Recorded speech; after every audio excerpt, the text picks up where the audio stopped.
Bonjour à tous, ravi de vous retrouver pour ce 12e rendez-vous de la Fondation Alzheimer. Maintenant, nous avons pris l'habitude de nous rencontrer tous les premiers jeudis du mois à 17h30 pour traiter de sujets qui touchent directement et les personnes malades, et les aidants, et la recherche. Et aujourd'hui, on va réellement traiter un problème qui est une question extrêmement importante, qui est quel est le parcours du patient atteint de maladie d'Alzheimer? Comment l'aidant va pouvoir justement faire cette phase d'entrée avec son patient dans un suivi qui va prendre un certain temps. Notre objectif aujourd'hui, c'est de vous présenter la chose de la manière la plus pratique et la plus concrète, avec des expériences de différentes personnes. Et on a la chance d'avoir aujourd'hui avec nous le professeur Olivier Hanon, qui est professeur de gériatrie à l'hôpital Broca et qui préside le Gérontopôle d'Île-de-France. C'est un de nos habitués, il fait partie du comité opérationnel de la Fondation, c'est-à-dire qu'il nous aide dans nos différentes actions, et c'est justement un spécialiste de la prise en charge de ces patients. Nous aurons ensuite Madame Isabelle Gosset. Alors, Madame Isabelle Gosset vous l'expliquera, elle a un parcours particulier, et surtout, elle est la créatrice de l'association Où sont mes clés, qui justement vient en aide aux familles et aux patients. Enfin, on terminera avec Madame Inge Cantegrill, qui est docteure en psychologie à Paris et qui, elle, a mis en place la notion de café des aidants. Donc, vous voyez un programme très riche, très efficace, et j'espère qu'il répondra à un certain nombre de vos questions. J'appelle maintenant le professeur Olivier Hanon pour commencer son intervention. Philippe, bonjour à tous. C'est donc un plaisir de vous retrouver. Donc moi, je travaille à Paris, à l'hôpital Broca. Je suis le chef de service de gériatrie et je coordonne le Centre mémoire de ressources et de recherche. Et donc, on va parler de l'aidant, qui est quelqu'un qui est absolument fondamental dans le parcours, Philippe Amouyel l'a dit, dans le parcours de soins du patient atteint de maladie d'Alzheimer. C'est vraiment une spécificité de cette maladie, où l'aidant est aussi important. Et on va voir que, effectivement, s'il y a des aidants, on a maintenant des données qui montrent que le maintien à domicile va être plus prolongé grâce aux aidants. Alors, la définition, selon le Code d'action sociale des familles, qu'est-ce que l'aidant? L'aidant, c'est celui qui vient en aide de manière régulière et fréquente, à titre non professionnel, pour accomplir tout ou partie des actes ou des activités de la vie quotidienne. Alors actuellement, je vais vous montrer pas mal de résultats sur une enquête qui a été menée par la Fondation Médéric Alzheimer, où on dénombre, alors vous savez qu'on a près d'1 million de personnes atteintes de la maladie d'Alzheimer en France, et qu'on dénombre près de 2 millions d'aidants familiaux qui vont soutenir au quotidien ces patients. Et quand on interroge les Français, un Français sur 3 estime probable d'aider un parent dans les 5 ans. Donc, près de 2 millions d'aidants. Qui sont ces aidants? Il y a trois types d'aidants. Le conjoint ou la conjointe âgée. Donc là, il s'agit d'une patiente, d'individus potentiellement fragiles, vulnérables. Il peut s'agir des enfants, à ce moment-là, qui sont plus jeunes et donc qui sont soumis à d'autres charges, qui des fois vont travailler. Et puis, quand les gens sont isolés, c'est des proches parents ou des amis qui peuvent jouer le rôle d'aidants. Alors, dans l'enquête, qui sont ces aidants? Vous voyez que l'âge moyen de 55 ans, plutôt des femmes, 56%. Quand ils sont plus jeunes, vous voyez que 66% ont une activité professionnelle, 26% vivent en zone rurale. Et quand on regarde un peu les moyens financiers, parce qu'il y a un vrai problème sous-jacent, un aidant sur 2 vit dans un ménage dont les ressources sont inférieures à 2 700 € par mois. Alors, quel va être le rôle de l'aidant? Le rôle de l'aidant, il est indispensable tout au long du parcours de soins du patient. L'aidant va être présent à l'annonce du diagnostic. Nous, on a dans mon centre mémoire des consultations d'annonce diagnostic. Et le plus souvent, le patient est avec son aidant. L'aidant va donc aider aux activités de la vie quotidienne. À partir du moment où les patients atteints de la maladie d'Alzheimer vont avoir des problèmes dans leur autonomie, eh bien, ils vont avoir besoin d'un aidant pour la prise des médicaments, la gestion des rendez-vous médicaux, la gestion du budget, les différents déplacements, les courses, les repas. Donc, toutes ces activités de la vie quotidienne qu'on appelle les activités instrumentales de la vie quotidienne. Et puis, avec l'évolution de la maladie, l'aidant va jouer un rôle pour aider le patient à s'alimenter, à aller aux toilettes, le problème de continence, l'hygiène, l'habillage, la locomotion. Et donc, l'aidant va vraiment aider au maintien à domicile. L'aidant sera aussi présent lors du moment de la décision du passage en institution, quand malgré toutes les aides, on ne pourra pas maintenir le patient à domicile, et l'aidant est aussi présent jusqu'à la fin de vie. Donc vraiment, l'aidant est un co-soignant. Dans les différentes enquêtes, vous voyez que c'est beaucoup plus que les 35 heures. L'aidant consacre en moyenne plus de 60 heures par semaine à cette tâche. Et l'aidant va garantir, ce que je disais, une durée de vie plus longue à domicile. Les études ont maintenant démontré que la durée du maintien à domicile a largement augmenté.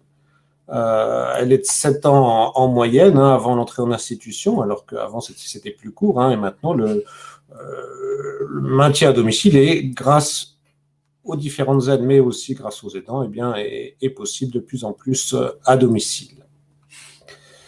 Alors, les aidants, vous voyez, quand on regarde quelques chiffres, 23% disent aider tous les jours, 46% disent aider toutes les semaines, 36% tous les mois. Un aidant sur 2 réalise au moins 4 tâches d'aide parmi la gestion du budget. On a vu les tâches administratives, les tâches ménagères, les soins personnels, l'aide financière, la télésurveillance. Et quand on est aidant, ce n'est pas pour quelques jours. Vous voyez qu'un aidant sur 2 aide depuis au moins 2 ans.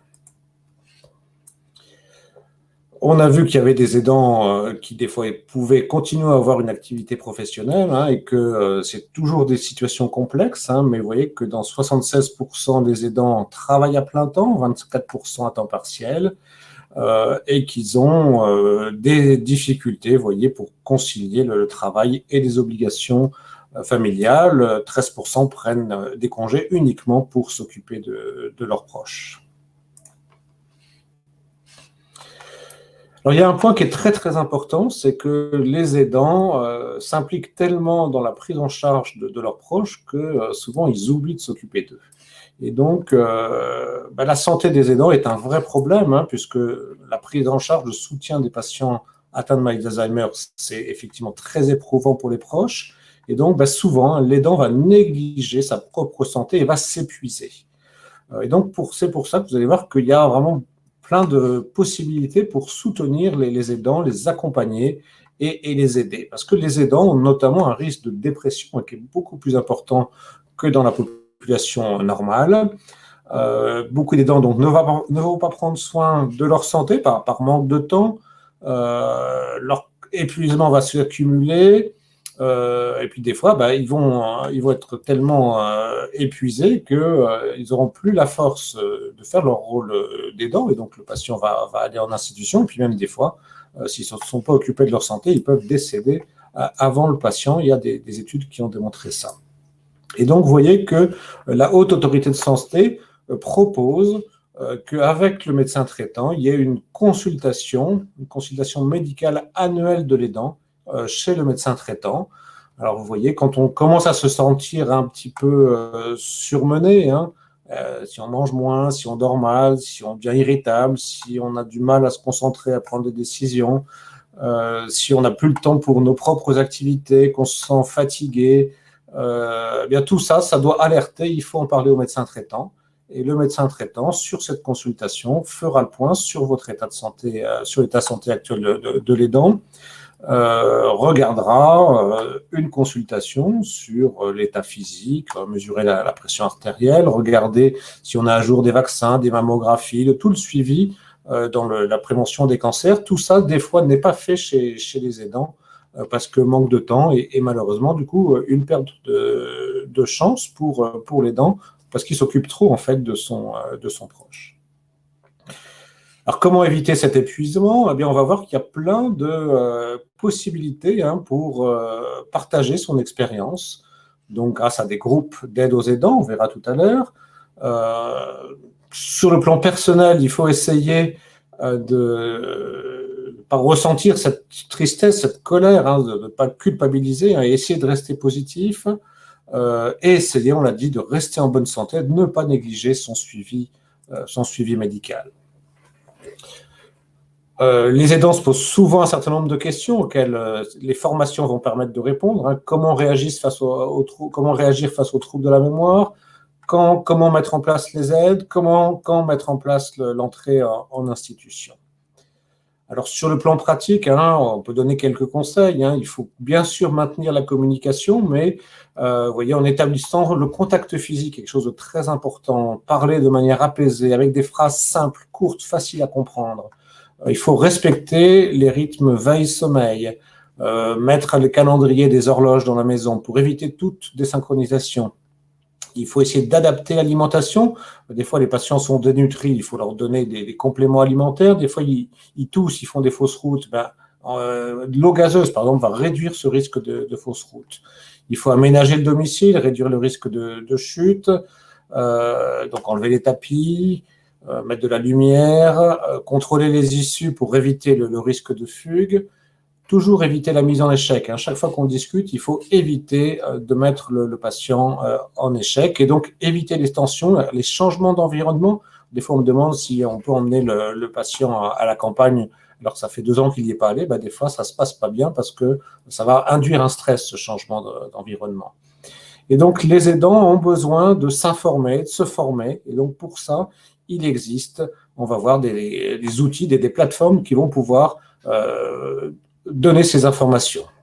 On a vu prendre du temps pour soi et pour sa santé. Alors, il existe donc des dispositifs d'aide aux aidants, des plateformes d'accompagnement, des plateformes de répit des aidants, où il y aura l'information, de l'écoute, des conseils, de la formation, et puis on a des structures d'aide aux aidants. Alors, vous pouvez aller, vous voyez, via l'association France Alzheimer, les différentes caisses de retraite, l'assurance maladie, les mutuelles, des associations, comme on va voir tout à l'heure, des services à domicile. Vous voyez qu'il existe plein d'initiatives d'aide aux aidants. Il existe des dispositifs aussi pour à la fois les aidants et les résidents, et les patients les aidés. Ça peut être dans les accueils de jour, ça peut être les haltes répit, de la Croix-Rouge ou de France Alzheimer. Vous voyez, on a du temps où il va y avoir un temps d'accueil ou des activités occupationnelles pour les patients. Et même dans les EHPAD, il y a parfois des activités qui sont proposées à la fois pour les aidants et pour les résidents. Pour les aidants, il existe donc des activités de soutien psychologique, des groupes de discussion, des réunions d'information. On parlera tout à l'heure des cafés-rencontres. Il existe des cycles de formation pour les aidants. Et puis, pour les aidants et les personnes malades, il existe possibilité d'avoir des activités, des goûters tous ensemble, avec d'autres familles qui permettent d'échanger, des promenades, des visites dans les musées, des séjours vacances à plusieurs, certains week-ends, des activités artistiques, culturelles, les cafés mémoire, les bistrots mémoire. Donc, vous voyez, il existe une multitude de possibilités pour les aidants et les aidés. On peut aussi obtenir des renseignements dans les différentes structures dédiées à la mise en place des aides. On en a parlé dans un autre webinaire, tous les centres de dispositifs de coordination, les CLIC, les Maya, les maisons des aînés, ce qu'on appelle maintenant les DAC, les dispositifs d'accompagnement à la coordination, qui sont des guichets d'accueil de proximité. On vous donne des informations, les conseils, les adresses pour la mise en place des aides et aussi les endroits où on peut avoir ces plateformes pour les aidants. Les SIAD peuvent aussi proposer des renseignements, ainsi que, on l'a vu tout à l'heure, les EHPAD. Dernier point, On a vu tout à l'heure, les aidants, quand ils sont jeunes, ça va poser des problèmes dans le travail. Alors, il existe une possibilité, vous voyez, de prendre des congés spécifiques légaux, hein, ce qu'on appelle les congés de proche aidant. Donc, ça ne peut pas dépasser 3 mois. Ce congé peut être renouvelé, alors sans pouvoir dépasser 1 an sur l'ensemble de la carrière du salarié. Et malheureusement, ces congés-là ne sont pas rémunérés. On peut aussi moduler son organisation au travail, et notamment actuellement la possibilité de télétravail, par exemple. Donc, vous voyez, pour conclure, il existe des possibilités. Le rôle de l'aidant est absolument majeur, hein, mais il faut penser aussi à la santé de l'aidant. Et vous voyez qu'il existe donc des possibilités sur cette consultation médicale. Il existe des possibilités avec des groupes de soutien. On va le voir tout à l'heure, hein, je vous ai dit, tous ces groupes de parole, les cafés mémoire, les haltérapie. Il existe des possibilités pour obtenir des aides à domicile, on en avait déjà parlé.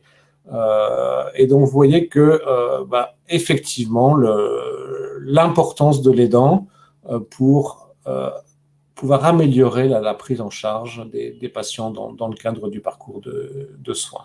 Je vous remercie. Merci beaucoup Olivier. Donc Magali, je suis déléguée scientifique à la Fondation Alzheimer et je vais être ce soir votre porte-parole pour nos experts si vous avez des questions. Donc n'hésitez pas à les inscrire dans l'onglet questions et nos experts se feront un plaisir d'y répondre. Merci beaucoup Olivier pour cette présentation. C'est extrêmement complet. Et en même temps, on se rend compte, comme tu le disais au départ, de l'importance de l'aidant dans la prise en charge du malade, dans son maintien à domicile, tout en se rendant compte que c'est une mission, alors mon œil naïf dira quasiment impossible, parce que ça semble totalement... c'est aussi bien l'administratif que l'accompagnement médical, que le quotidien. Et du coup, de là, je me demandais, est-ce qu'il existe en fait un statut légal de l'aidant? Parce que finalement, c'est une mission qu'on va prendre sur le long cours, et même s'il existe effectivement des congés ou des aménagements, on sait que ça va être chronique, cette mission. Et est-ce que du coup, l'aidant peut obtenir un statut légal et avoir des avantages à plus long terme que simplement des congés ou des petits moments comme ça pour s'occuper du malade? Alors, en fait, c'est possible, mais c'est rarement utilisé parce que les gens ont une vie et c'est rare qu'ils lâchent tout de leur activité professionnelle pour devenir aidant professionnel. Mais effectivement, si on fait une formation, et on peut devenir tout à fait auxiliaire de son proche, hein, ça c'est possible.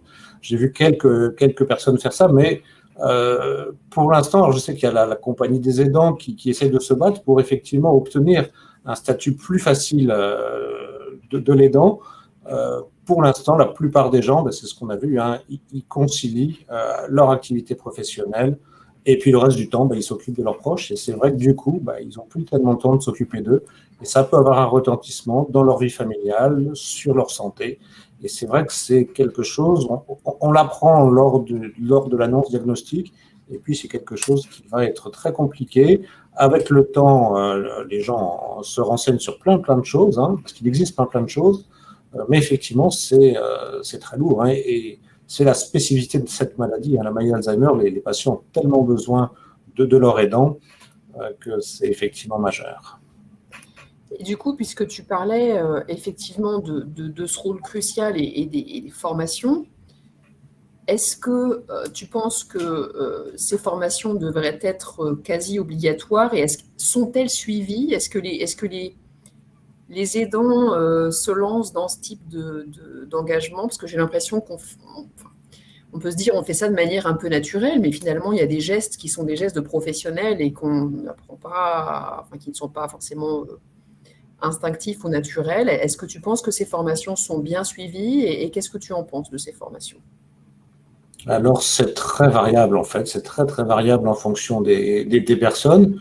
Je dirais que c'est sûrement pas 100% des gens qui font ces formations euh, et donc non, c'est pas la majorité des gens, hein.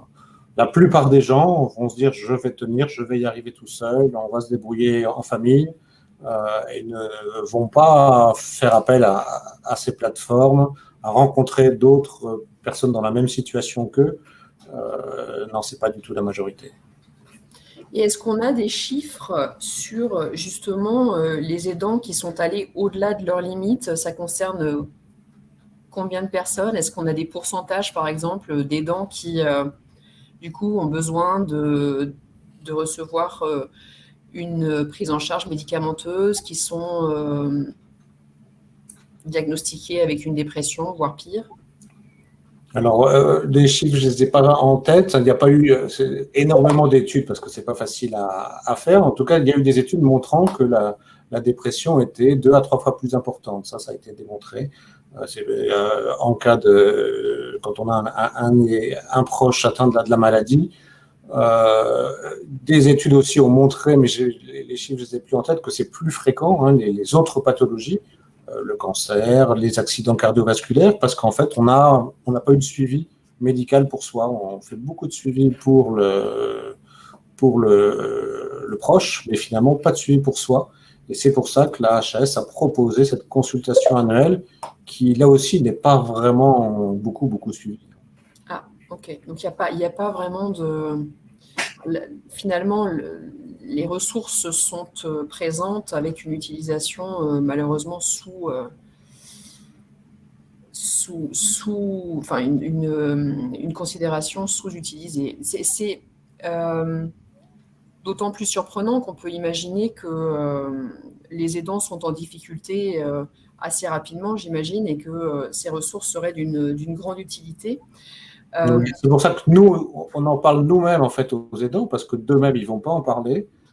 Les gens pensent qu'ils vont réussir à tout faire tout seul, en fait. Hein. C'est bien ça. Donc, c'est pour ça que au bout de quelques consultations, le médecin, dans les consultations en mémoire, hein, aborde cette problématique et dit, et vous, comment vous allez? Est-ce que mais c'est aussi la compliqué parce qu'on ne va pas faire le médecin traitant, l'accompagnant a déjà son médecin traitant, hein, donc je ne peux pas moi faire la consultation. Donc je l'incite à aller voir son médecin traitant pour faire la consultation annuelle de l'aidant. Alors, on a une question très intéressante qui concerne les situations conflictuelles.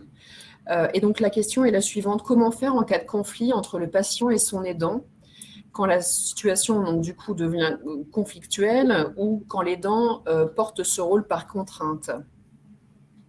Est-ce que tu as des recommandations en cas de... Oui, bien sûr, ça c'est malheureusement des situations qui peuvent arriver. Donc il faut... c'est très variable parce que c'est pourquoi il y a un conflit.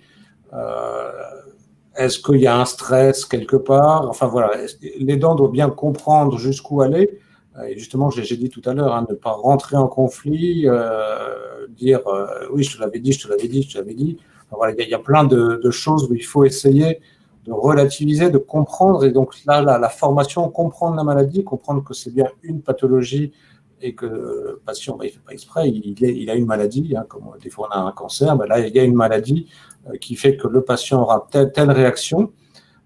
Et puis des fois, pour faciliter la réaction des patients, quand ils sont un peu trop agressifs, on peut avoir quelques recours, nous, à des thérapeutiques pour essayer de gérer ces problèmes de conflit. Mais c'est des situations complexes et qui sont en fait assez fréquentes. Alors, on a une personne qui nous suit du Cameroun ce soir et qui nous explique que la maladie est encore particulièrement taboue là-bas et qui, du coup, aimerait avoir des recommandations sur comment est-ce qu'on peut, disons, lancer un petit peu l'alerte sur ce type de maladie, définir des mesures d'accompagnement, que ce soit aussi bien en recherche, mais surtout faire en sorte qu'il y ait une prise de conscience de l'importance de ces maladies et de leur accompagnement selon ton expérience. Et on sait qu'elle est qu'elle est vraiment importante.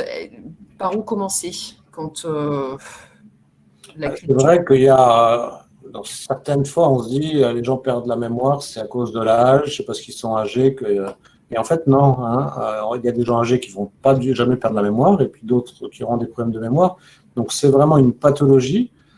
Il a été démontré que même si on n'a pas de traitement médicamenteux miracle, la prise en charge dans des consultations mémoire, le fait d'avoir fait un diagnostic et d'avoir une prise en charge qu'on appelle globale, multidimensionnelle, va permettre de ralentir l'évolution de la maladie, donc que ce soit à la fois tout ce qu'on appelle la stimulation cognitive, mais toutes les mesures de prise en charge, hein, ne pas conduire, enfin il y a plein de choses, hein, éviter les situations à risque, la gestion du budget, enfin toute la prise en charge multidimensionnelle va permettre de ralentir l'évolution de la maladie, même si on n'a pas, malheureusement pour l'instant, le médicament miracle. Et donc c'est vrai que ce n'est pas parce qu'il n'y a pas de traitement médicamenteux qu'il ne faut pas ne pas faire le diagnostic. On sait que quand on fait un diagnostic et le plus précoce possible, on va permettre un parcours de soins du patient qui va permettre de ralentir l'évolution par rapport à quand on ne fait pas de diagnostic. Et en fait, on fait un diagnostic trop tardif chez quelqu'un qui a déjà chuté, qui a déjà fait une complication. Et là, ça va être un peu trop tard pour mettre en place toutes les mesures. J'ai une question qui me vient, Olivier, parce on avait parlé dans des webinaires précédents. En début de maladie, il y a très souvent un déni de la part du patient sur ce qui est en train de se passer. Et donc, je me demandais, est-ce qu'il peut y avoir aussi un déni chez l'aidant ? Oui, bien sûr, il peut y avoir des… Alors, le plus souvent, c'est quand même un déni chez le patient, parce que ça fait partie de la maladie, hein, ce qu'on appelle l'anosognosie. Mais des fois, il peut y avoir des dénis chez les aidants. Avec ce que j'ai dit tout à l'heure, c'est que souvent on se dit, bon, bah, c'est l'aîné, c'est le senior, c'est l'aîné, il vieillit, il a des troubles de mémoire. Et en fait, il y a troubles de mémoire et troubles de mémoire. Donc, il faut vraiment faire un bilan pour voir si ces troubles de mémoire sont en rapport avec une maladie neurologique ou une dépression ou des lésions vasculaires ou sont modérés et ne vont pas progresser. Donc, il y a tout un bilan à faire pour bien comprendre. Et donc, effectivement, il peut y avoir des fois un déni de la famille sur cette croyance qu'on ne connaît pas bien et on pense qu'avec le vieillissement, on perd la mémoire. Alors, merci beaucoup, Olivier. Il n'y a pas d'autres questions pour le moment. On pourra revenir à ce sujet à la suite des 3 présentations. Je vais maintenant appeler Madame Isabelle Gosset, qui va donc nous parler de son association qui s'intitule « Où sont mes clés ?» Bonjour Isabelle. Bonjour, voilà, donc Isabelle Gosset, donc présidente de l'association Où sont mes clés et fondatrice il y a 3 ans. En fait, j'ai créé cette association suite à une histoire vraie qui est la mienne, celle de mon mari et la mienne. Et en fait, quand mon mari a été diagnostiqué en 2015 et quand on s'est retrouvé devant ce diagnostic, il était déjà dans un stade assez prononcé. Et je me suis rendu compte qu'en fait, j'avais tiré des sonnettes d'alarme, et que on m'a pas cru. Et en fait, je me suis dit, c'est pas possible, quoi. Il faut vraiment qu'on fasse de l'information. Et comment je vais dire, quand le diagnostic a été fait, après, je me suis retrouvée toute seule. J'ai pas eu l'impression qu'on est venu me dire, il faut faire ça, il faut faire telle chose, il faut aller vers tel organisme, il faut aller en parler au médecin, Non, je me suis retrouvée toute seule. Donc, du coup, je me suis débrouillée. J'ai un mari qui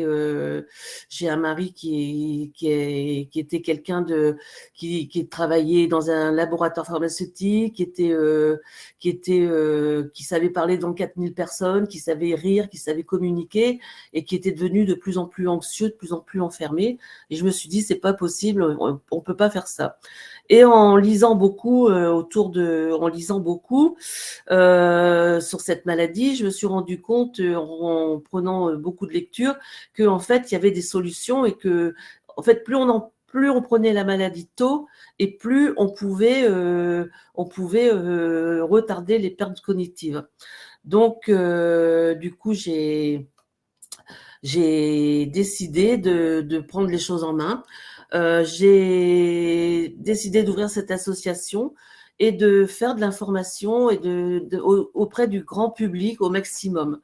Alors, la phase de l'association en premier, c'était de créer un guichet d'information, c'est-à-dire la personne est diagnostiquée ou la personne commence à avoir des problèmes d'autonomie à cause de ses pertes cognitives. Qu'est-ce que je dois faire? Surtout, n'attendez pas.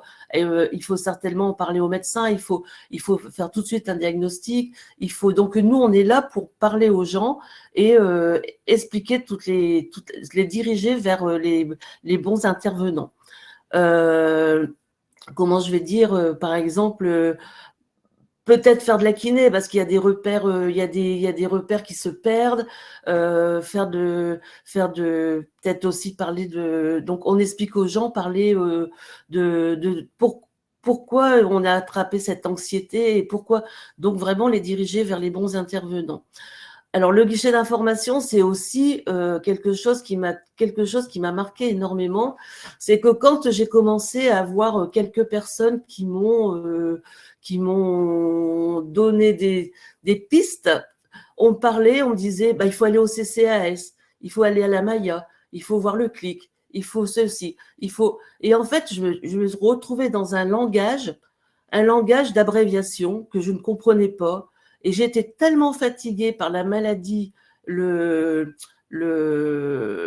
maladie de mon mari. Je devenais complètement épuisée du fait que j'étais devenue aidante à 24 heures sur 24, que je ne cherchais pas et j'ai continué à rester seule jusqu'au jour où mon mari est rentré dans une unité de vie Alzheimer.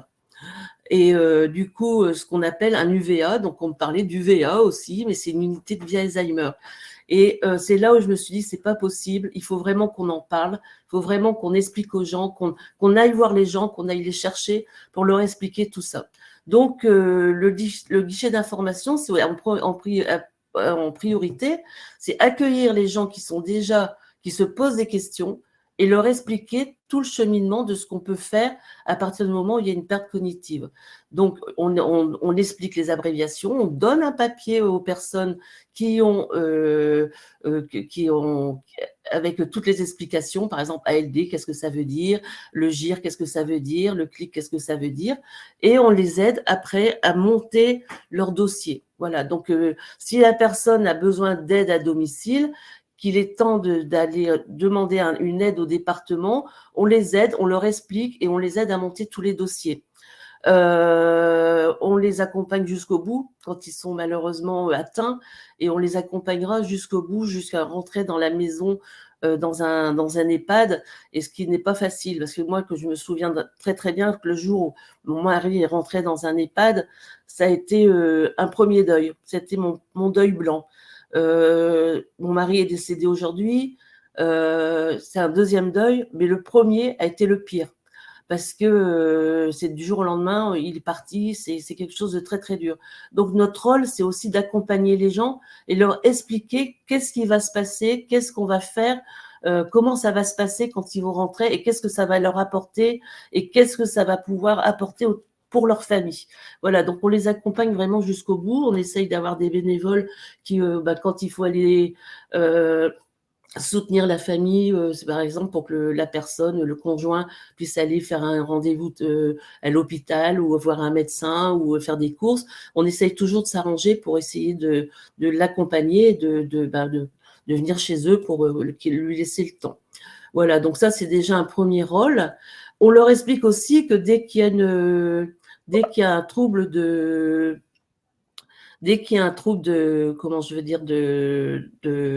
mémoire, il faut absolument faire ce diagnostic. Il ne faut pas attendre que les troubles de mémoire deviennent trop importants. Donc ça, c'est aussi notre information quand on va vers l'extérieur, c'est dire Vous perdez la mémoire, mais il faut surtout pas avoir peur. C'est pas un sujet tabou. Il faut pas mettre comme je dis, il faut pas faire l'autruche. Il faut pas se dire oh je perds la mémoire et bah, c'est normal parce que je vieillis. Non. Donc ça c'est notre premier rôle et on leur explique un petit peu toutes le process neurologique par rapport à ce qu'on a pu expliquer avec nos mots, puisqu'on n'est pas médecin, mais très simplement pour leur expliquer que les neurones on les a perdus, mais qu'on peut tout le temps les retrouver en les stimulant. Voilà, donc ça c'est vraiment notre première chose au niveau de guichet d'information. Et après, là-dessus, on a décidé aussi de faire des ateliers mémoire. Donc, on a ouvert des ateliers mémoire pour des gens qui font de la prévention. Donc, je commence à vieillir, je commence à perdre un peu la mémoire, je trouve que j'ai besoin de travailler. Donc, on fait nos ateliers mémoire. Là, c'est des gens qui sont pas en très grande difficulté. Et puis après, on a nos ateliers mémoire qui sont plus pour des personnes qui sont atteintes. Donc, on a Alzheimer et on a des personnes qui sont Alzheimer, forcément, qu'on essaye de stimuler au maximum avec des exercices, des jeux et le fait qu'ils se retrouvent entre eux, c'est aussi le fait de garder un lien social. Ils sont contents de se retrouver toutes les semaines et de pouvoir faire des choses ensemble. Après, on a des ateliers créatifs. Donc, nos ateliers créatifs, par exemple, on a fait des objets en porcelaine. Personne ne sait dessiner, personne ne sait peindre. Donc, le problème, qu'est-ce qu'on fait? Et donc, nous, on a fait des objets en porcelaine avec nos doigts. On a simplement travaillé la couleur au doigt et on a sorti des choses fabuleuses Et ces objets, en fait, en plus, on fait des petits salons, on fait des événements pour les vendre, pour pouvoir subvenir à l'association aussi et pouvoir aider des gens qui, justement, sont dans le besoin, qui ne peuvent pas payer les ateliers et tout ça. Ça nous permet d'intervenir comme ça. On fait des ateliers, on fait des collages, on apprend les couleurs, on fait des sorties, on va au musée. Enfin, on essaye vraiment de bouger pour les stimuler au maximum. Donc ça, c'est le but de l'association. Alors, comment je me fais connaître? Comment on se fait connaître? En fait, on visite les médecins, on fait de la visite médicale pour nous faire connaître. Parce que les médecins, c'est sûr qu'ils ont leur rôle, mais après, c'est pas évident. On n'est pas... Quand on parle d'aller un diagnostic, après, on se dirige vers des administrations, on se dirige vers d'autres médecins, des médecins spécialistes, et c'est pas évident pour les aidants. Donc, nous, ce qu'on veut, c'est que les gens viennent en premier lieu venir un peu comme un café des aidants, mais c'est venir discuter et poser des questions pour pouvoir avoir des réponses à leurs questions et qui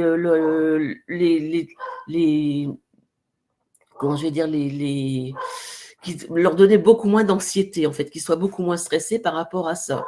Et voilà, donc ça, c'est un petit peu aussi Donc, on va voir les médecins, on est très bien accueillis, ils sont très contents. La plupart de nos personnes qui viennent en atelier, qui ont déjà des problèmes cognitifs, sont envoyées par les médecins. Et donc, c'est le but de l'association, en fait. Voilà, donc ça a été... Pour le moment, on est à peu près 80 membres. En atelier, on est une trentaine de membres. J'ai une animatrice qui s'occupe des personnes pour les ateliers cognitifs et moi-même qui m'occupe pour les ateliers de loisirs créatifs, ayant une formation là-dessus. Et du coup, aujourd'hui, on arrive à faire des choses... on est content parce que les gens sont contents de venir. On a une personne qui, dans notre équipe, dans notre groupe, a perdu un peu carrément je dirais même beaucoup la parole. On arrive à le faire reparler grâce à nos ateliers. Et du coup, on voit que le travail qu'on fait est quand même très, très positif. Voilà. Merci beaucoup, Isabelle.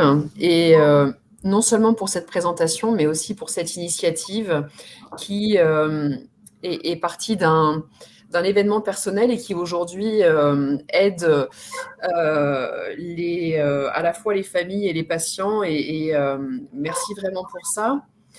On a plusieurs questions pour vous, Isabelle. La première, est-ce que l'association est nationale et est-ce qu'il existe des antennes en région? Alors, justement, non. Pour le moment, elle n'existe qu'à Merlimont, donc à côté du Touquet, dans le Pas-de-Calais. L'objectif serait que j'arrive à faire des antennes. Mon objectif, ça serait de pouvoir former des gens, parce que on s'est pas inné, je pense. Bon, moi, j'ai la chance d'avoir eu un parcours qui m'a permis d'arriver à ça, parce que j'ai travaillé. D'abord, j'étais dans les arts. J'ai travaillé dans une école d'art pendant 10 ans, et dans cette école d'art, on avait une 80 trisomiques qui venaient régulièrement.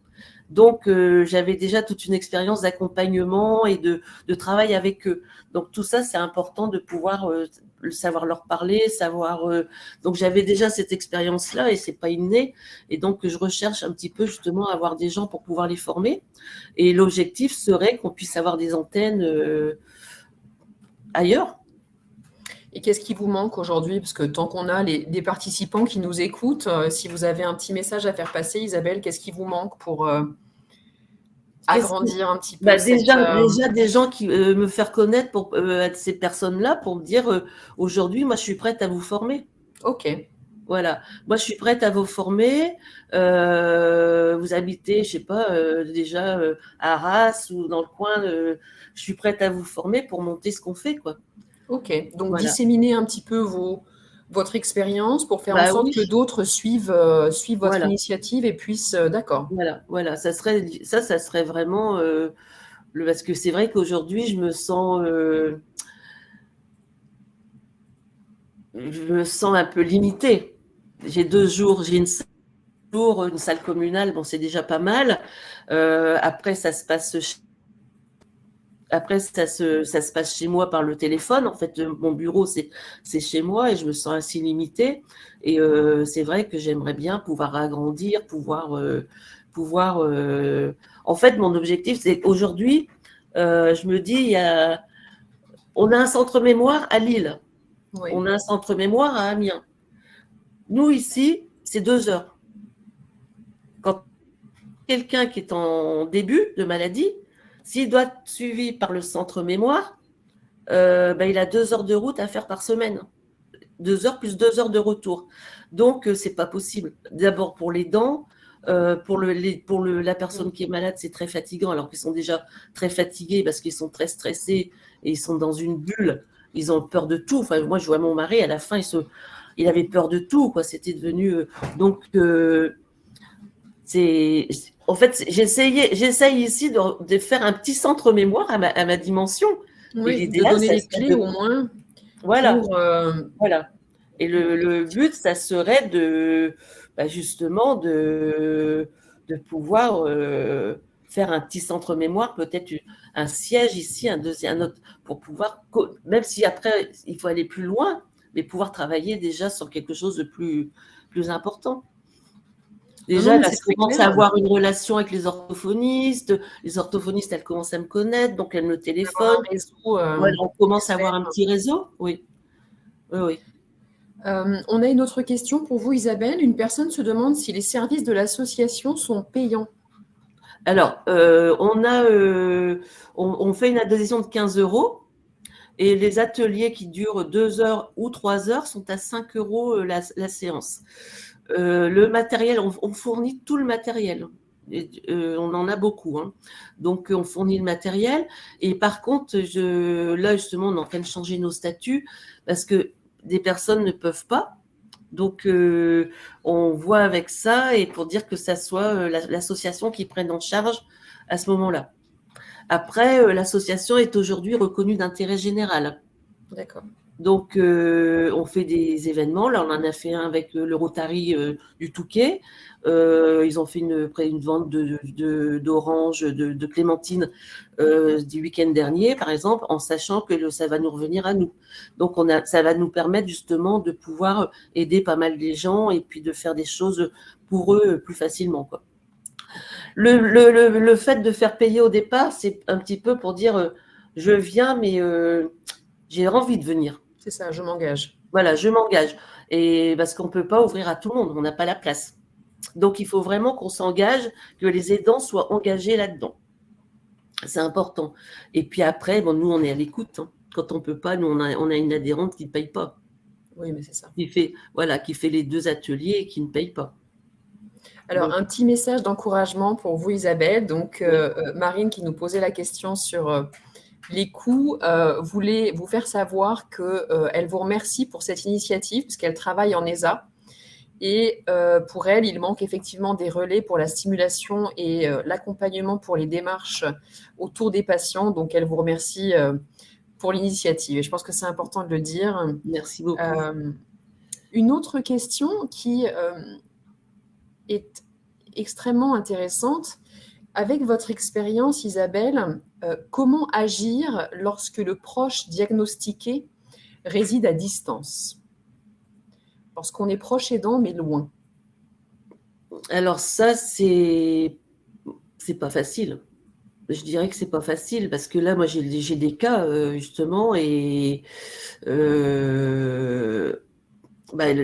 la plupart des personnes cherchent à trouver des logements avec des logements adaptés, pas forcément en EHPAD, mais des logements adaptés pour pouvoir, soit ils les ramènent avec eux, soit ou alors après on a, comme je disais tout à l'heure, on a l'aide à domicile avec, mais c'est toujours le problème parce que c'est vrai qu'on est aidé par le département. Il y a le département avec l'APA, donc l'aide aux personnes âgées, qui va aider, mais il y a toujours un reste à charge. Et ce reste à charge, quand il y a énormément d'heures, il est conséquent quand même. Et il y a beaucoup de gens qui ne peuvent pas, quoi. Donc c'est très compliqué. Et puis, je me souviens de discussions qu'on a eues sur d'autres webinaires où effectivement certaines personnes se posaient la question aussi des effets que peuvent représenter le déplacement du patient. Oui. On sait qu'ils sont déjà, comme vous le disiez tout à l'heure, suffisamment vulnérables et très stressés, et que parfois le fait de les déplacer pour les rapprocher de l'aidant peut être un bénéfice pour l'aidant pour être plus près, mais peut aussi avoir des conséquences négatives sur le malade. Et du coup, c'est... Après, quand la personne est en stade d'être soit placée, soit vraiment d'être... c'est compliqué, mais moi, je vois mon mari, quand il est rentré la première fois dans son unité de vie Alzheimer, il s'est cru arriver dans un hôtel. Je lui ai présenté comme ça. Je lui ai dit, tiens, on va partir quelque temps, tu vas aller à l'hôtel, puis il y a des gens qui vont s'occuper un petit peu de toi, parce que j'ai besoin de me reposer. Et du coup, je lui ai présenté toujours les choses un petit peu. Par exemple, on est allé, il est rentré dans l'EHPAD en décembre 2019. En septembre, on est allé à un mariage de famille près de Paris. Et je lui ai jamais dit. Le matin, je lui ai dit, j'avais tout préparé, je l'ai habillé, j'ai dit, on va partir, on va aller voir ton frère. Et du coup, j'ai pu l'emmener. Si je lui avais dit 3 semaines avant, je ne serais pas partie, c'était sûr. Il serait resté dans son lit, sous ses draps, en train de pleurer. C'était vraiment devenu de l'anxiété affreuse, quoi. Donc, en fait, il ne faut jamais... faut pas prévenir la personne. Il faut pas trop anticiper. Il ne faut pas anticiper. Enfin, moi, c'est ce que j'ai ressenti, c'est ce que je conseille à mes aidants. Si vous avez envie de faire quelque chose, vous l'emmenez en disant on va se faire une petite promenade. Tiens, on va aller promener. On va aller voir un tel. On va aller manger au restaurant. Et puis, on est comme ça. Ou alors, on s'en va dans un hôtel ou on va chez des amis. Et puis, partir comme ça, quoi. Prendre les choses comme elles viennent au jour le jour, en fait. Parce que eux, avec mon expérience, quand on leur parle de, par exemple, on va partir chez ton frère, ils ne s'imaginent pas prendre la voiture, machin, truc. Ils ne voient pas où il va. D'abord, ils ne s'en souviennent même pas. Donc, c'est très anxiogène pour eux, quoi. Merci beaucoup Isabelle. Merci. On pourrait reprendre cette discussion tout à l'heure tous ensemble. Oui. Je vais maintenant passer la parole à Inge Cantegrel qui, elle, va nous parler d'une autre initiative qui est celle des cafés des aidants et qui est particulièrement intéressante dans la mesure où ce sont des lieux d'échange. On a hâte d'en savoir plus. Inge, la scène Oui, est à bonjour vous. Magali. Alors, bonjour à tout le monde d'abord. J'attends la présentation. Je suis donc neuropsychologue à l'hôpital Broca et je vais bien sûr parler des cafés des aidants, mais je pensais à quelque chose ce matin. Et l'aidante m'a dit, vous savez, tout mon entourage est inquiète pour moi. Ils me disent tous, maman, il faut faire très attention à ta santé, il ne faut pas que tu tombes en burn-out, fais attention à toi, prends du recul et voilà, pense surtout à toi. Et la dame me dit, mais madame, c'est bien gentil, mais moi, comment je fais pratiquement? Alors pour cela, je vous propose de vous donner 10 conseils extrêmement pratiques qui peut-être peuvent vous servir pour prévenir justement le fameux burn-out. Alors, devant vous, vous voyez là la grenouille. Et pourquoi j'ai choisi cette image?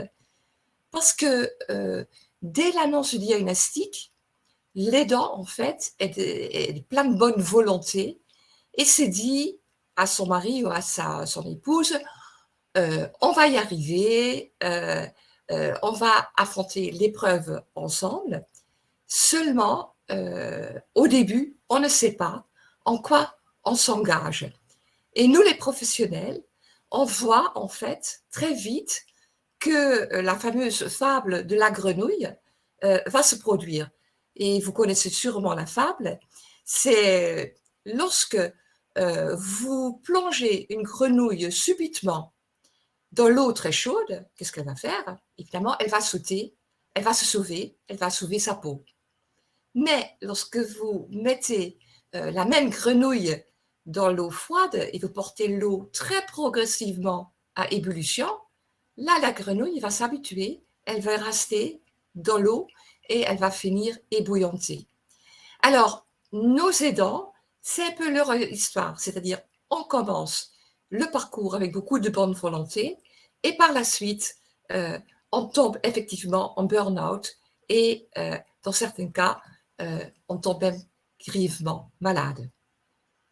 Alors, dès le départ, dès le début du parcours, l'aidant est amené à faire ce qu'on appelle en anglais du multitasking, c'est-à-dire à faire plein de tâches en dehors de son travail, en dehors de sa propre famille.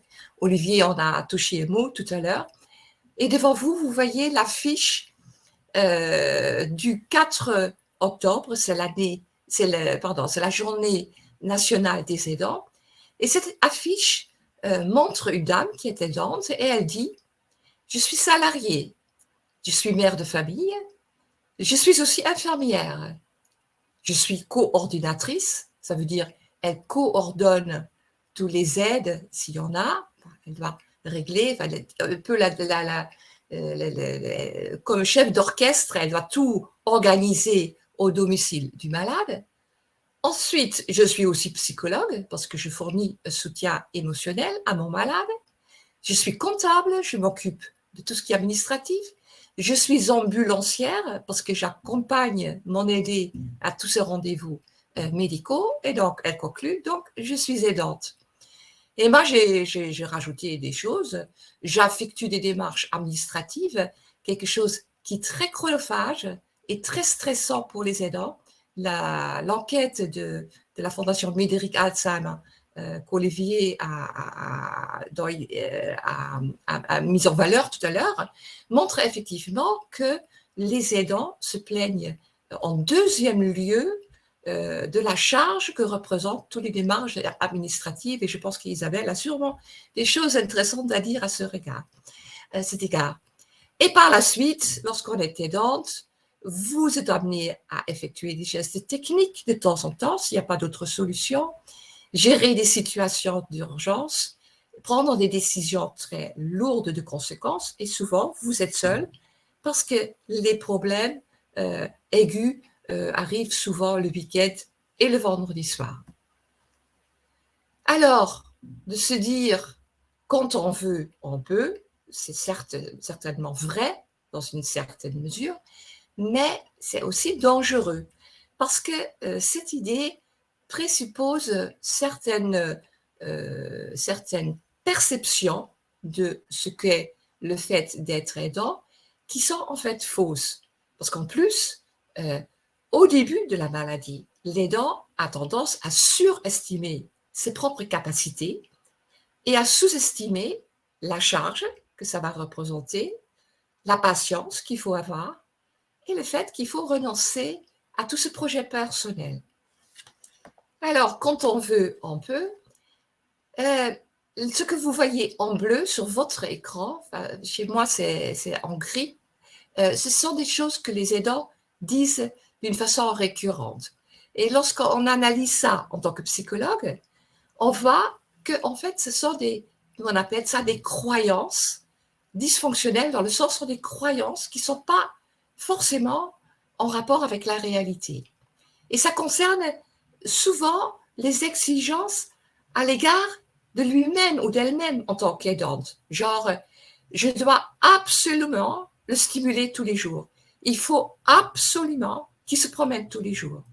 Et je dois le faire, donc je suis capable de le faire.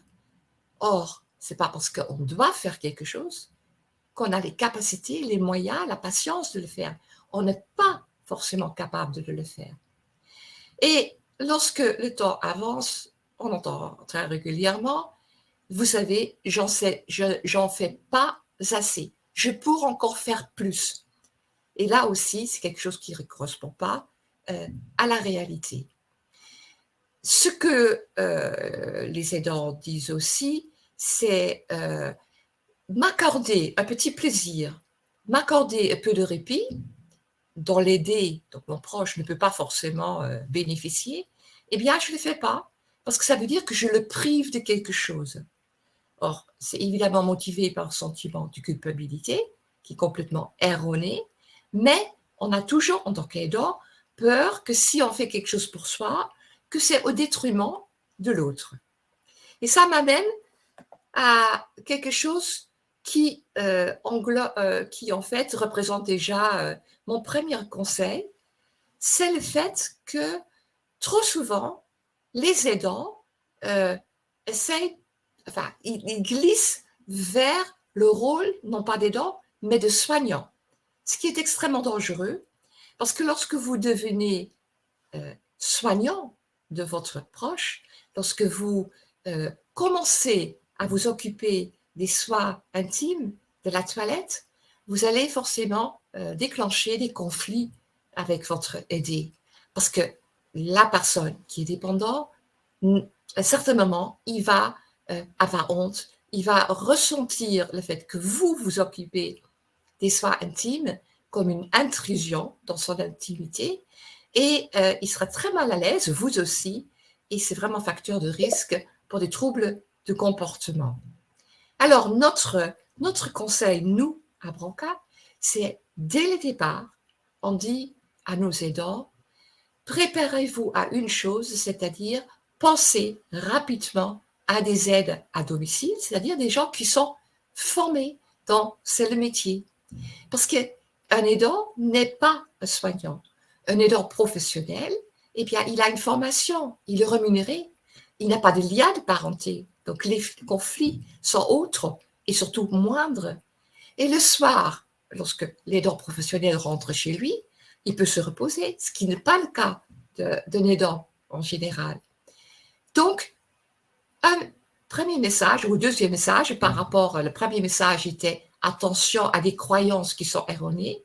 Le deuxième message est essayer de limiter votre rôle d'aidant juste au soutien moral de votre aidé et vous êtes déjà très utile pour l'autre si vous faites ça. Alors, malheureusement, les aidants, comment dirais-je, continuent trop longtemps sans les aides professionnelles. Et ça amène, évidemment, ça produit des problèmes de santé. Alors, je ne vais pas rentrer dans les détails, mais les études montrent effectivement que, à part des maladies chroniques qui sont surreprésentées dans cette population, notamment tout ce qui est articulaire, les inflammations, hypertension, etc., qu'il y a autre chose que nous constatons tous les jours à l'hôpital Brock, c'est les troubles de concentration par manque de sommeil et les troubles de concentration qui sont liés au stress. Et c'est très délétère parce que lorsque vous avez des troubles de concentration qui sont complètement réversibles, donc en soi pas si grave que ça crée de l'angoisse parce que l'aidant va penser que lui-même, il va être atteint de la maladie d'Alzheimer, ce qui peut arriver, mais ce n'est quand même pas le cas pour la majorité de nos aidants. Troisième message, il est absolument indispensable de reconnaître ses propres limites lorsqu'on est aidant, surtout par rapport à ce fameux burn-out. Aujourd'hui, on parle de burn-out. Ce n'est pas la dépression. Le burn-out, c'est quelque chose de très spécifique. La dépression, c'est un trouble de l'humeur avec tristesse d'humeur.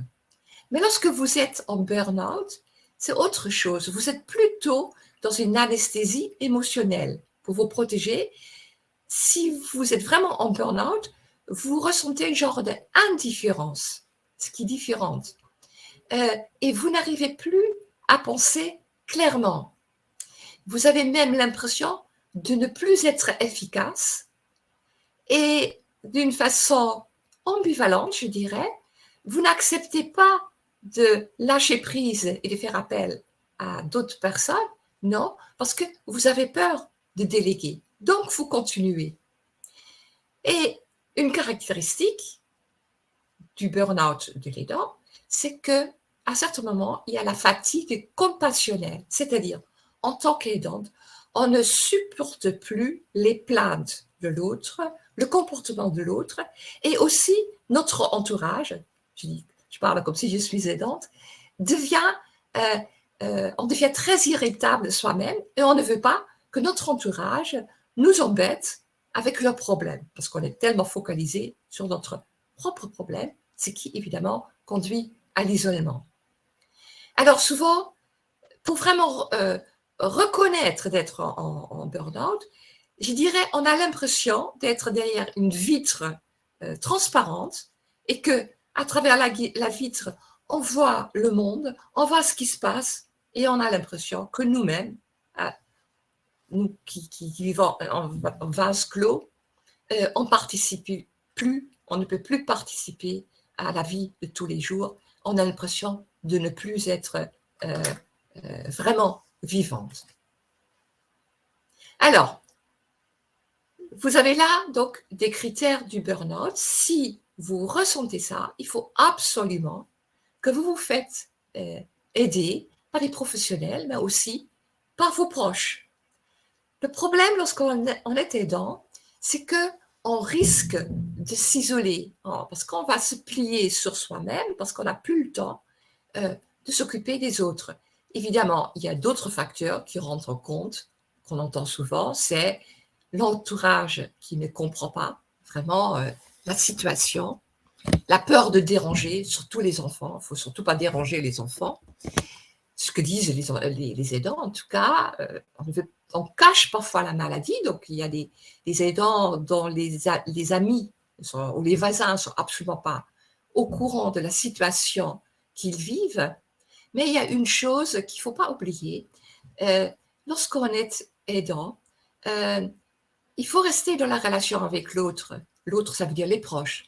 Mais la relation, c'est toujours un échange entre deux personnes. Et un échange veut dire que vous-même, en tant qu'aidant, il faut rester attentif aussi aux autres. Donc, il faut aussi appeler les autres pour demander comment ils vont.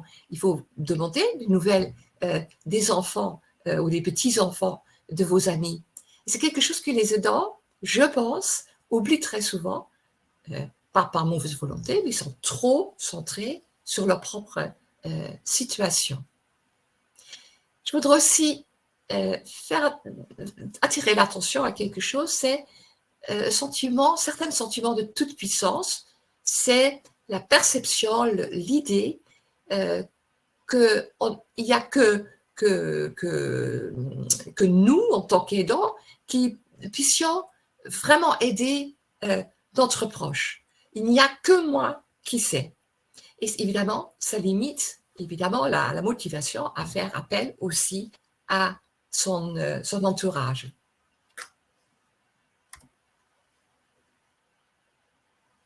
Donc, quatrième message, surtout parlez de votre situation à vos proches, parce que vous avez besoin du soutien des autres et vous avez aussi besoin de donner de l'attention aux autres juste pour vous sentir encore bien vivante.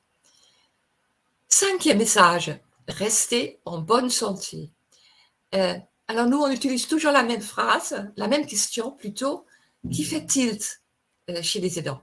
On leur pose la question, mais si vous tombez malade, qui va s'occuper de votre aidé? Et ça, c'est quelque chose qui fait réfléchir parce qu'évidemment, c'est la crainte principale de tomber malade et que l'aidé qui est dépendante reste seule et sera dans une EHPAD, mais sans que ce soit bien préparé. Donc, il faut que vous restez en bonne santé. Ça veut dire une bonne hygiène de vie, mais aussi poursuivre le suivi médical, votre propre suivi médical. Donc, il faut aller chez le dentiste, il faut faire les mammographies, il faut aller aux consultations de suivi, il faut faire sa coloscopie.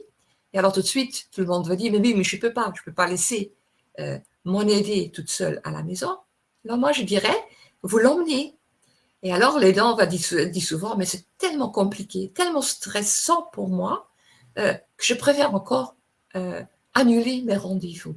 Alors, ce qui marche très bien dans ce cas-là, c'est faire appel à une troisième personne, une amie, une belle-sœur, une personne à qui vous demandez juste de vous accompagner, vous et votre aidé. Cette personne, évidemment, ne va pas rentrer dans le cabinet du médecin. Cette personne n'est pas pour participer au suivi médical. Cette personne est là pour diminuer votre stress à vous, c'est-à-dire tout le stress qu'éprouve un aidant qui doit aller se mettre en route pour son propre suivi médical et qui est obligé d'emmener son malade. Je souhaiterais juste parler une minute de quelque chose qu'on propose à l'hôpital Broca, c'est la consultation fragilité pour les aidants. C'est une consultation de prévention qui est destinée spécifiquement aux aidants, où les aidants voient un médecin pour un check-up total, voient un psychologue pour parler de leur situation, font des tests neuropsychologiques, donc un bilan neuropsychologique, pour justement voir s'il y a des troubles de concentration et ce qu'on peut faire, où l'aidant peut voir une nutritionniste, une assistante sociale et encore d'autres spécialités.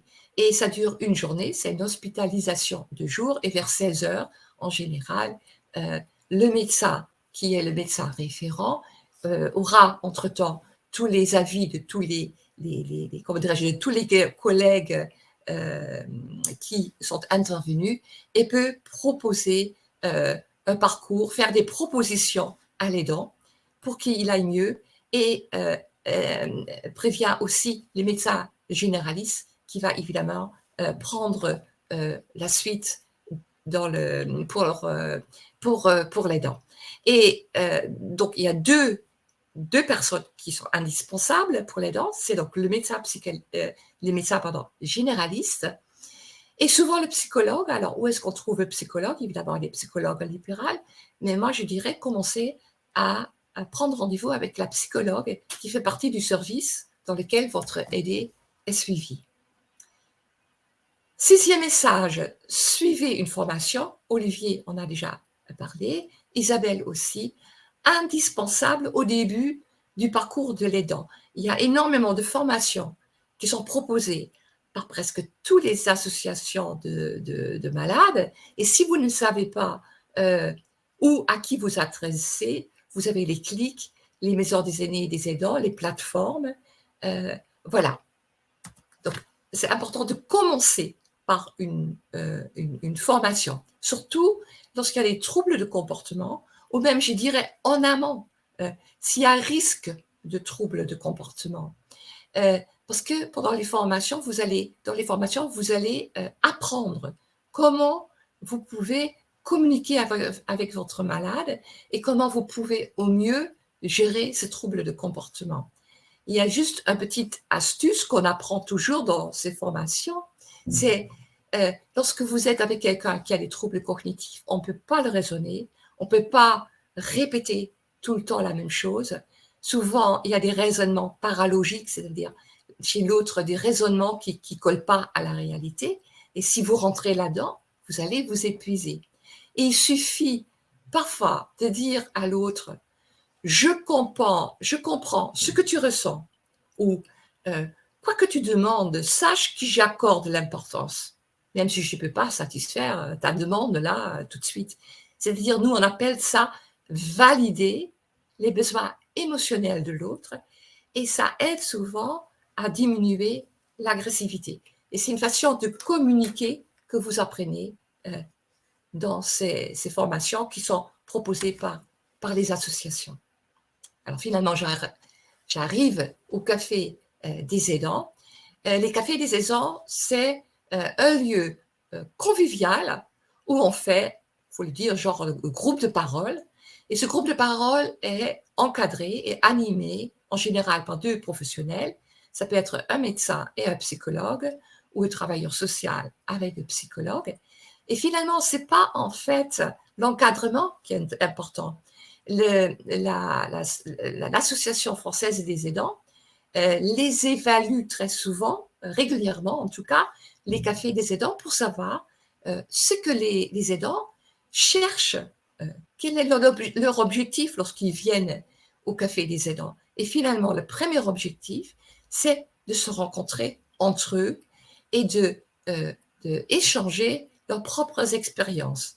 Ce qui nous fait dire que il faut vous faire aider en tant qu'aidant par les professionnels, par vos propres proches, mais aussi rencontrer d'autres aidants, c'est-à-dire quelque chose que Isabelle a vraiment bien mis en lumière, parce que c'est très important, ce partage d'expériences, mais aussi ce partage des choses qui marchent et des solutions qui peuvent être transmises à d'autres personnes qui sont dans la même situation.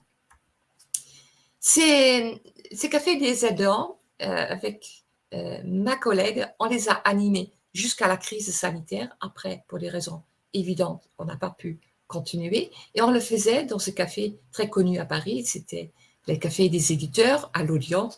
Et le patron, très gentiment, nous laissait pendant 1h30 une partie de la salle au premier étage, à condition qu'on prenait tous au moins un café, évidemment qu'on faisait volontairement.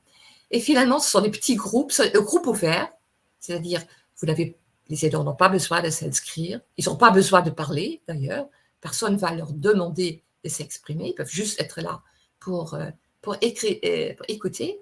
Et ce qui est très important, c'est justement le cadre, la convivialité. Et après, comme je vous disais, mais c'est vraiment en deuxième lieu, il y a 2 professionnels, enfin 3 professionnels qui interviennent et qui animent les cafés, et les aidants, évidemment, ça leur permet aussi d'avoir des conseils et des réponses à leurs questions d'ordre professionnel. Alors, il n'y a pas que les cafés des aidants, il y a aussi les cafés mémoire organisés par France Alzheimer. Voilà, donc juste pour vous dire que l'entraide est très importante. 8e message, c'est lorsque vous demandez de l'aide à votre entourage, ne demandez pas de l'aide toujours aux mêmes personnes. Commencez avec 2 ou 3 personnes, je ne sais pas, une ancienne collègue et votre belle-sœur. Et demandez juste un service ponctuel qui n'est pas trop lourd. Souvent, c'est ce que j'ai déjà dit. Est-ce que tu peux m'accompagner chez le dentiste et rester, par exemple, avec mon mari dans la salle d'attente pendant que moi, je me fais soigner les dents? Ou est-ce que tu peux juste garder mon mari pendant 2 heures, faire quelque chose, une activité avec lui, pour que moi, je puisse, je sais pas, faire puisse me reposer ou faire une démarche administrative. Si vous demandez à des personnes des services ponctuels et pas trop souvent, tout le monde, parce que c'est un besoin humain, sera content de vous aider. Et après, lorsque, évidemment, très vite, je veux dire, votre réseau est épuisé, vous demandez aux personnes qui ont bien voulu vous rendre service si eux, ils ne connaissent pas par hasard de personnes qui pourraient faire la même chose. Et ce système où les amis, des amis, des amis, des amis, des amis interviennent très ponctuellement, ça marche. La seule chose, c'est qu'il faut oser demander. Avec nos aidants qui ont osé demander de l'aide, ont vite compris que cette aide venait assez facilement et en plus que c'est une expérience humaine très intéressante et on peut se faire des amis de cette façon-là. 9e message, je suis presque, c'est il faut prendre du recul. Mais comment? C'est justement le cas. Alors, ça sont évidemment des approches que fait le psychologue. Donc, c'est nous qui travaillons comme ça avec nos aidants. D'abord, on essaye de faire comprendre que si on veut changer les choses, il faut d'abord accepter une chose qui est injuste. Lorsque vous acceptez, c'est seulement à partir de ce moment-là qu'on peut vraiment réfléchir sur des solutions qu'on puisse mettre en place. Il faut aussi accepter qu'il y aura des imprévus, comme des chutes notamment, et qu'on ne peut pas contrôler tout. Et après, le 2e message, c'est tout ce que vous ne pouvez plus faire, les choses auxquelles vous avez dû renoncer, essayez de les compenser par autre chose. Par exemple, si avant, vous faisiez de la haute montagne, je ne sais pas, avec votre mari, ou des promenades en montagne, je dis n'importe quoi, aujourd'hui, c'est plus possible. Mais peut-être, vous pouvez faire des séances de yoga, et peut-être même, vous pouvez les faire ensemble avec votre aidé. Donc, il ne faut pas renoncer, mais il faut compenser. Il faut mettre quelque chose à la place de votre renoncement. Et après, évidemment, on travaille surtout la confiance en soi, parce que les aidants sont quand même les premiers experts de nos patients, donc très important pour nous. Ils ont beaucoup d'expérience. Et on aborde aussi la culpabilité. Et pour cela, on a plein de petites techniques. Juste une petite technique qui marche bien, qu'on aime bien. Beaucoup d'aidants n'arrivent pas à trouver le sommeil, ils n'arrivent pas à s'endormir le soir parce qu'ils vont ruminer. Alors on dit, prenez un petit cahier, au lieu de ruminer, écrivez tout de suite toutes les inquiétudes qui vous passent par la tête le soir lorsque vous êtes dans votre lit et venez en thérapie, donc en séance avec le carnet et seulement à ce moment-là qu'on va regarder quelles sont vos préoccupations et trouver des solutions.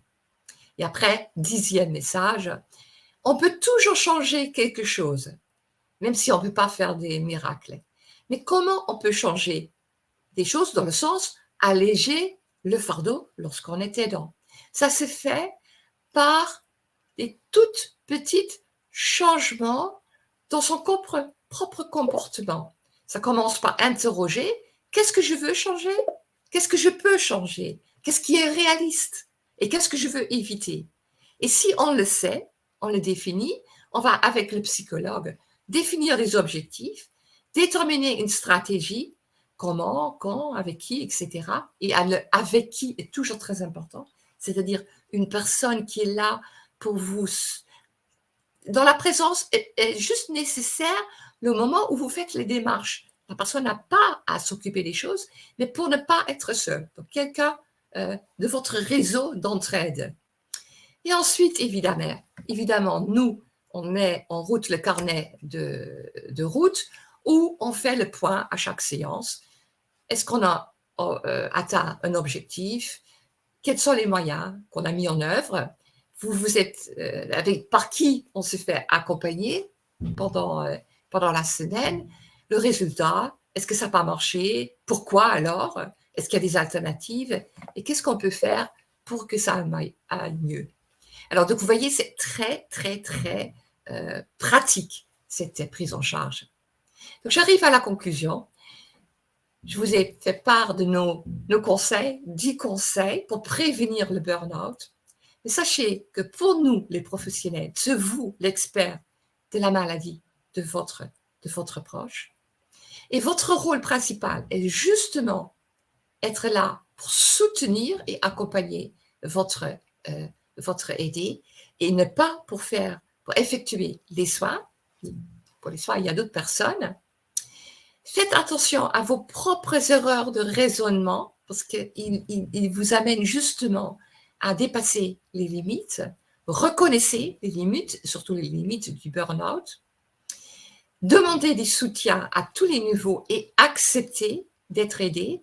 Acceptez de demander de l'aide, mais acceptez aussi en retour les aides qu'on vous propose. Et ne soyez jamais défaitiste. Comme je disais il y a 2 minutes, on peut toujours améliorer une petite chose et l'ensemble des petites choses, à la fin, votre perception change. Vous aurez la perception que quelque chose s'est débloqué et que c'est plus légère grâce à votre participation aidée par les autres, évidemment, les professionnels et vos proches, en faisant des petits changements, effectivement des petits changements dans votre quotidien. Et ça peut déjà être quelque chose d'extrêmement soulageant pour vous et prévenir justement des problèmes de santé. Merci beaucoup. Merci beaucoup, Inge. Ce sont 10 messages qui sont cruciaux. On a bien compris les enjeux pour les dents et notamment la connaissance des limites. Et je pense que de dire que le rôle principal de l'aidant est une aide morale et pas le fait de se transformer en soignant, c'est fondamental. C'était vraiment très détaillé, très complémentaire avec ce que nous a appris Isabelle ce soir. On a une question sur un sujet qui est intéressant, qui est celui de l'annonce. Une personne nous demande, quand une personne est atteinte de la maladie et qu'elle cherche désespérément à savoir ce qui lui arrive, est-ce qu'on doit lui parler de la pathologie? Et j'ai envie de mettre ça en lumière, j'ai envie de donner l'angle, l'aidant doit-il participer à l'annonce ou à l'explication de ce qui est en train de se passer ou pas? Alors, c'est une question, c'est le médecin qui fait l'annonce du diagnostic, donc c'est jamais le psychologue. Le psychologue voit le patient juste après. Alors, je crois aujourd'hui, la règle est que dans la majorité des cas, on annonce quand même le diagnostic. On le dit une fois, après, il faut observer la réaction de nos patients. Soit ils ne réagissent pas, soit ils réagissent parce qu'ils comprennent l'enjeu, soit ils semblent indifférents, mais ils ne sont pas forcément. Et après, c'est au psychologue de vérifier ce que le patient a compris. Et à partir de là, nous, on commence en fait notre travail. Donc, une de nos questions est toujours, vous avez vu le professeur Anand, qu'est-ce qu'il vous a dit? Vous souffrez de quoi? Et en fonction de ce que le patient va dire, nous, on va reprendre l'annonce diagnostique et on va répéter, on va expliquer un petit peu ce que le médecin a dit. Et on le fait d'une façon un peu, je dirais, un peu ludique. Par exemple, personnellement, j'ai sur mon bureau un entonnoir et je prends cet entonnoir et je dis, vous savez, dans votre cerveau, vous avez des 2 côtés là un petit noyau qui est responsable de votre mémoire, le fait de pouvoir enregistrer en mémoire. Et c'est comme le petit entonnoir. Et chez vous, l'entonnoir, il a des trous. Alors, les informations arrivent et parfois, ils rentrent bien via l'entonnoir en mémoire. Mais malheureusement, il y a des trous. Et donc, très souvent, par les trous, ça ne rentre même pas. Et c'est ça, la maladie d'Alzheimer. Vous aurez du mal à apprendre des choses, à enregistrer des nouvelles choses. Et après, tout de suite, parce qu'il faut dédramatiser, je pose la question. Mais ça s'appelle la mémoire immédiate. L'entonnoir, ce sont les hippocampes dont le docteur vous a parlé. Mais si moi, je vous demande où vous êtes né, où vous êtes allé à l'école, une expérience de lorsque vous étiez enfant, je pense que vous pouvez me la raconter. Alors, les patients sont très contents parce que la mémoire ancienne, en général, est donc bien intacte. Alors, ils racontent leur histoire. Et alors, je pose la question, mais qu'est-ce qui est le plus important? Est-ce que c'est sans banaliser, mais est-ce que c'est aujourd'hui pour vous, à 80 ans, où vous ne travaillez plus, où vous n'avez plus à élever vos enfants, est-ce que c'est si grave que ça de pas toujours enregistrer au moment où vous savez qui vous êtes, votre histoire de vie, etc. Alors les gens sont soulagés. Ils disent, mais non, ils racontent d'ailleurs toutes leurs histoires, etc. Alors, qu'est-ce que je fais en fait? Je ne change rien à la maladie, mais je change la perception. Et je dirais, le rôle du psychologue, c'est changer la représentation de la maladie, changer la perception de la maladie pour la dédramatiser, pour qu'elle devienne acceptable. Et c'est ça le travail.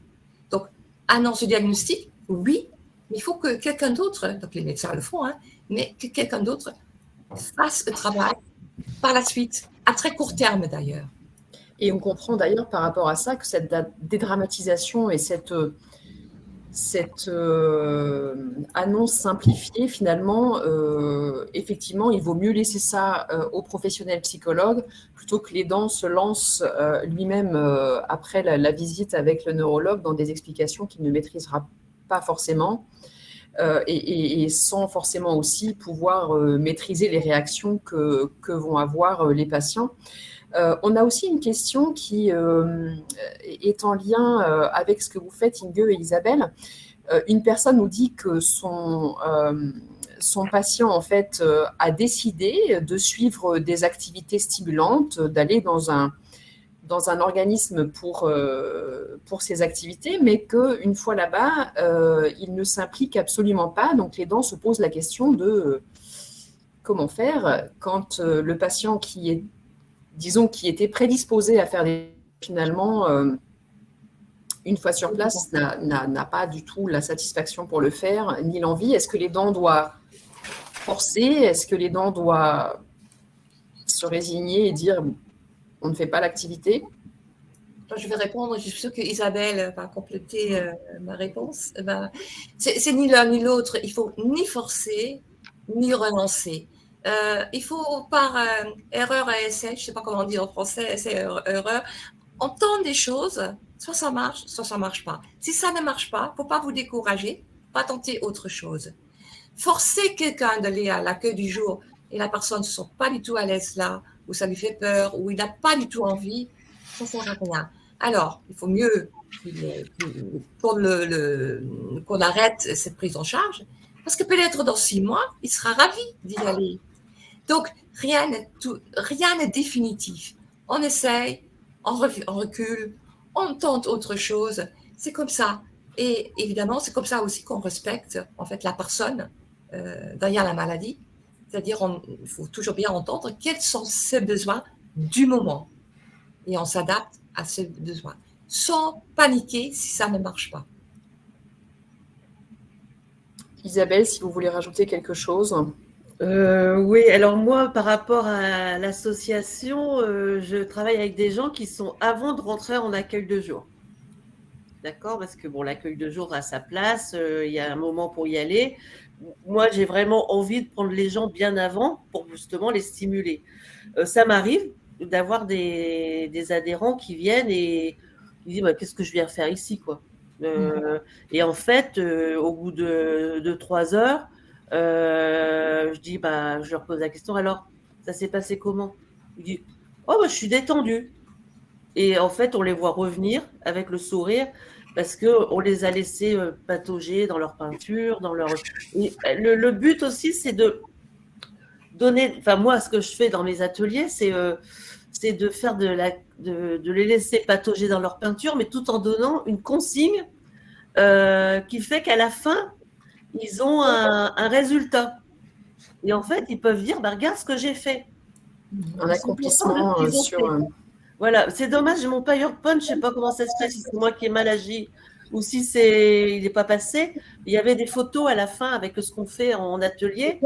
Et le PowerPoint, vous l'avez eu? Je ne sais pas. Non, on l'a eu. En fait, il fallait simplement faire défiler les slides. Donc, on ne savait pas si vous vouliez les faire défiler ou pas. Mais ne vous en faites pas, on le diffusera. Oui, ben voilà. Alors, dessus, il y a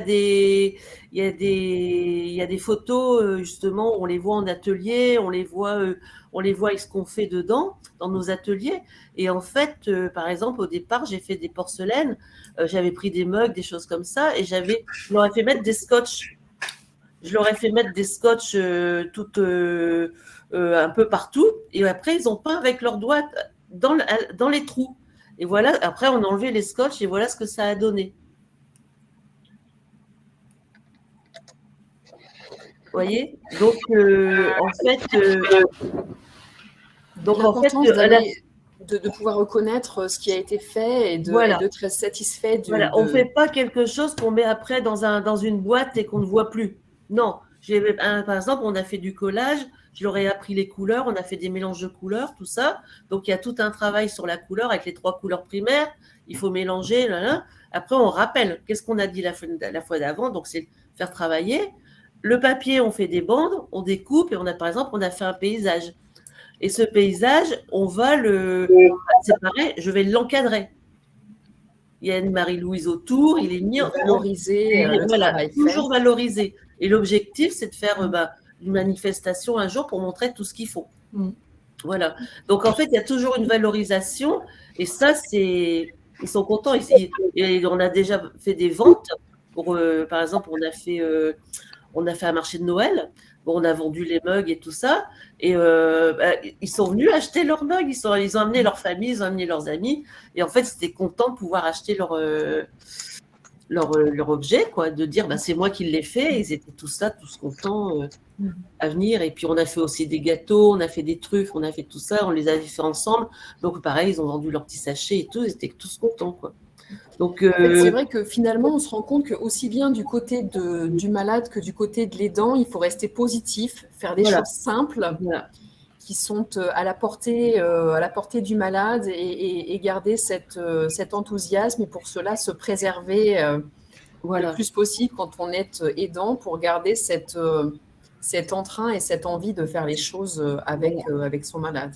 Voilà. Et puis, il y a aussi le fait que, par exemple, les adhérents malades sont pas forcément. On a toujours un accompagnant avec eux. Ils sont jamais. Dès qu'on voit qu'ils sont un peu en difficulté, par exemple, j'ai 6 adhérents qui ont un potentiel malade. D'à côté, je vais avoir des bénévoles qui vont être là pour s'il manque de la peinture, ou s'ils sont en panne, quoi. D'un seul coup, il se passe plus, ils savent pas. Il y a toujours quelqu'un qui est là, puis qui est toujours là pour essayer de lancer une petite vanne ou quoi. Et du coup, on rigole, on met de la musique, il y a toujours une petite ambiance musique au fond. Donc, ils passent une bonne après-midi, en fait.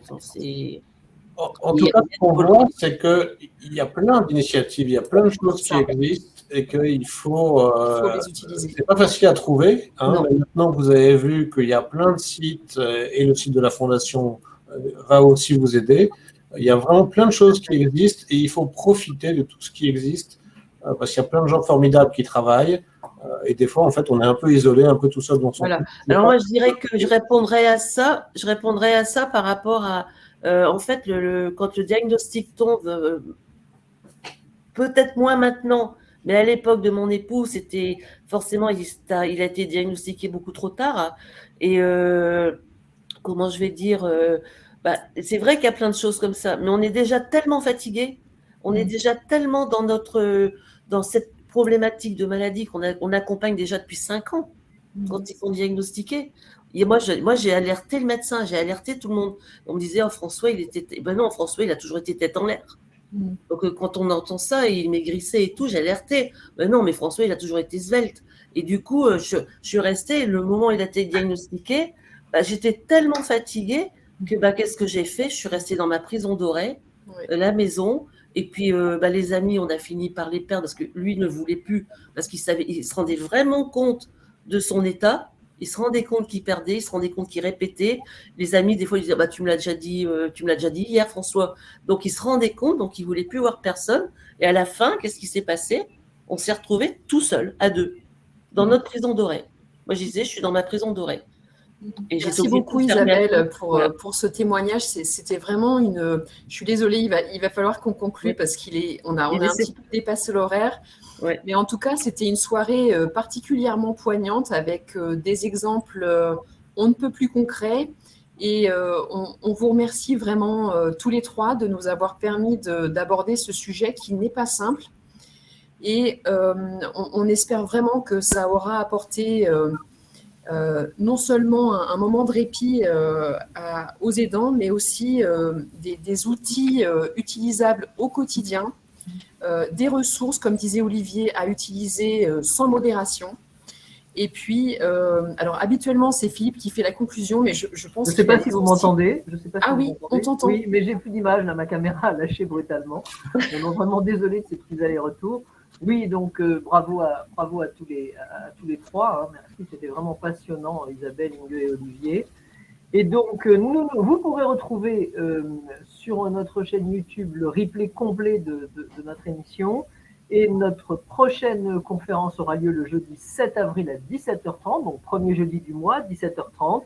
Et son objet sera comment comprendre les symptômes d'un proche atteint de la maladie d'Alzheimer. Vraiment des situations très concrètes. Voilà. Écoutez, très bonne soirée. Merci à vous. Et donc, à très bientôt sur nos rendez-vous de la Fondation. À bientôt. Au revoir. Merci. À bientôt. Merci. Merci. Au revoir. Bonne soirée.